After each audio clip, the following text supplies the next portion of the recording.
All right, let's jump right in. Today, we're talking about something pretty incredible: how to literally retrain your brain. We're going to break down why our minds seem to work the way they do, and then lay out a super practical training plan for what's called a renewed mind. So let's get into it. We have to start here because, wow, if you're a human being, you've felt this, right? That one negative comment that just completely erases 10 compliments?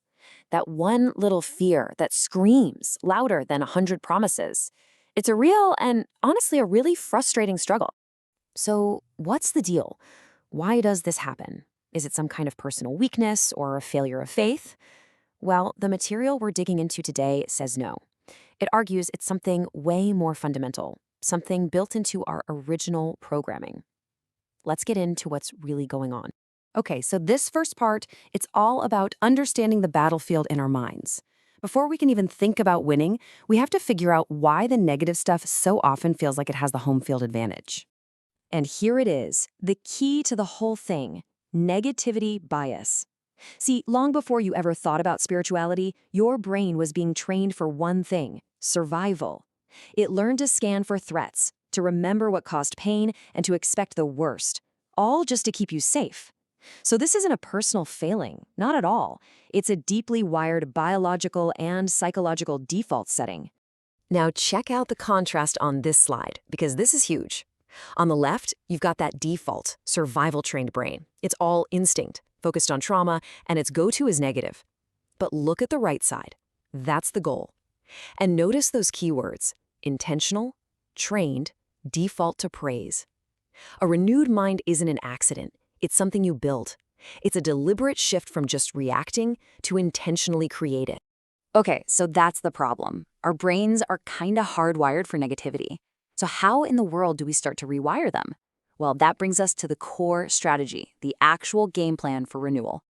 This right here, this is the secret sauce. It's not about pretending the negative stuff isn't there. It's about actively, intentionally bringing in something more powerful: praise, to literally override that default negative static. Think of it like a conscious act of rebellion against that old programming. And here's the game plan, laid out super simple. This is your mental workout. Step 1, just acknowledge the negative thought. Don't fight it, don't judge it, just notice it's there. Step 2, intentionally introduce praise. Think of anything you're grateful for. Step 3, and this is so important, exercise your senses. What is one good thing you can see, hear, taste, touch, or smell right now? This pulls you into the present. And step 4, repeat. This is not a one-and-done fix, it's a training regimen. You gotta do the reps. You know, having the workout plan isn't the same as actually lifting the weights, right? This next part is all about the most crucial step of all: making the conscious choice to actually start the training. And that's the thing, right? Transformation isn't something that just happens to you. It happens because of you. And just by being here, by engaging with this, you've already made that first choice. You have stepped onto the training floor. And look, every good training program needs a trigger, an activation command.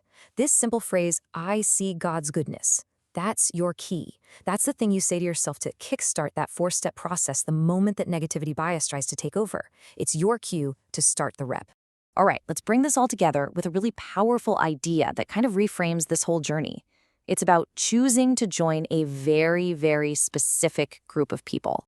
The source material we're looking at suggests something pretty wild: that maybe only 1% of people actively take full responsibility for what's going on in their own minds. Most of us just live in that default survival mode. So when you choose to train, when you choose to renew, you're choosing to be in that 1%.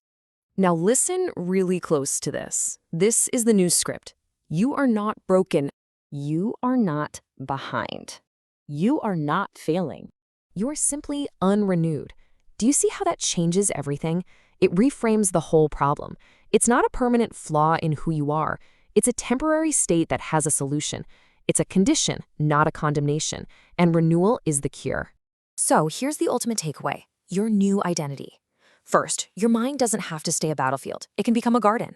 Second, renewal isn't some far-off idea. It is a choice you can make today, right now. And third, you can be the 1% who decides to live transformed. And that leaves us with this one final, really important question. We've talked about the problem, the process, the potential. The only thing left is your first step. So how will you begin to train your mind today?